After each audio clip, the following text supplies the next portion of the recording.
नमस्कार दोस्तों, जहां हम अनसुलझे रहस्यों की गहराइयों में जाते हैं, वहीं हम आज बात करेंगे एक ऐसे रहस्य के बारे में जो कि आज भी बहुत सारी चर्चाएं बटोर रहा है। जी हां, हम बात करने वाले हैं the great pyramid of Giza के बारे में, जो कि मिस्र देश के गीजा शहर में स्थित है। इतने विशालकाय पिरामिड क्यों बनाए गए थे और इनका क्या काम है, ये आज तक एक सबसे बड़ा रहस्य बना हुआ है। इस विषय में हम आगे बात करेंगे।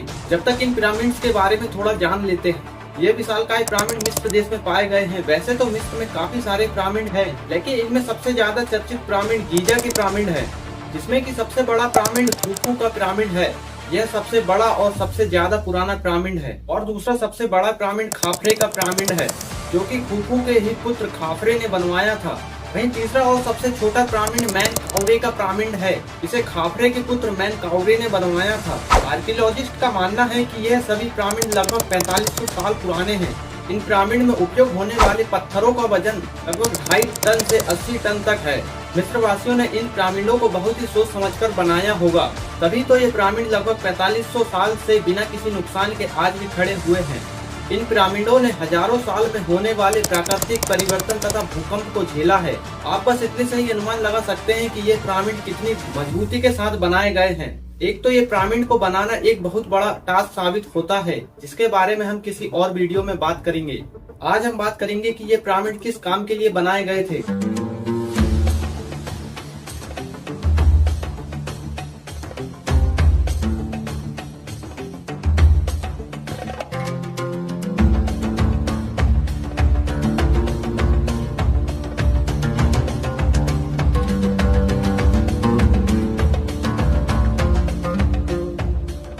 जिसके लिए हमने रिसर्च की, जिसमें कि कई सच लगने वाली थ्योरी सामने आई हैं।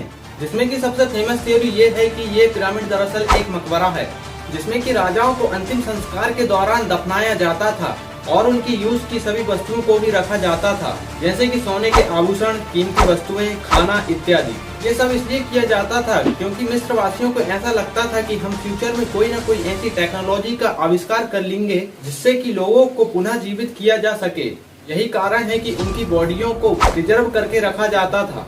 लेकिन हैरानी की बात यह है कि इन पिरामिडों में आज तक कोई ममीज नहीं मिली है, जिसके कारण ये थ्योरी गलत साबित होती नजर आती है।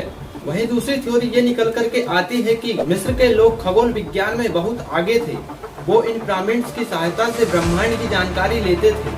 तभी ये पिरामिड कुछ इस प्रकार बनाए गए हैं कि इनके ऊपर ओरियन नक्षत्र के 3 प्रमुख तारे हैं, जिन्हें ओरियन की बेल्ट कहा जाता है। इससे ये साफ साबित होता है कि एशियन इजिप्शियन को खगोल विज्ञान के बारे में सबसे ज्यादा जानकारी थी। लेकिन इस बात से भी कुछ लोग एग्री नहीं करते हैं, क्योंकि ओरियन नक्षत्र के 3 सितारों के नीचे प्रॉपर ये पिरामिड्स स्थित नहीं है। जिसकी सफाई में भी कुछ लोगों ने कहा है कि इतने सालों में प्राकृतिक आपदाएं, भूकंप के कारण अब पिरामिड साइड में खिसक सकते हैं। इस थ्योरी में आपकी क्या राय है, आप हमें कमेंट कर जरूर बताएं। तथा तीसरी थ्योरी सामने ये आती है कि यह पिरामिडों को आजकल की आधुनिक मशीनों के द्वारा इतनी सटीकता से बनाना एक बहुत बड़ा टास्क साबित होता है। तो उस समय उन लोगों के पास ना तो पहिया था, ना ही वजन उठाने के लिए कोई ऐसा यंत्र जिससे कि वह पिरामिड का निर्माण कर सके। इसके बावजूद भी वह ऐसे विशालकाय पिरामिड कैसे बना सकते हैं, यह प्रश्न आज भी लोगों के सामने बना हुआ है। इसी में कुछ लोगों का ये भी मानना है कि ये पिरामिड दरअसल कोई और ग्रह के जीवों ने आकर उनकी तकनीकों से बनाया है, क्योंकि ये पिरामिड जिस पत्थर से बनाए गए हैं वह पत्थर इस पिरामिड के आसपास कहीं भी नहीं मिलते हैं। और हैरान कर देने वाली बात यह है कि ये पिरामिड्स लगभग 20 साल में बनकर ही तैयार हो गए थे, जो कि पूर्णतः इम्पॉसिबल है। जैसा कि मैंने आपको बताया कि इस पिरामिड के बारे में कई सारी थ्योरीज हैं, लेकिन एग्जैक्ट बात आज ही पता नहीं चल पाई है कि ये किस कारण व क्यों बनाए गए हैं।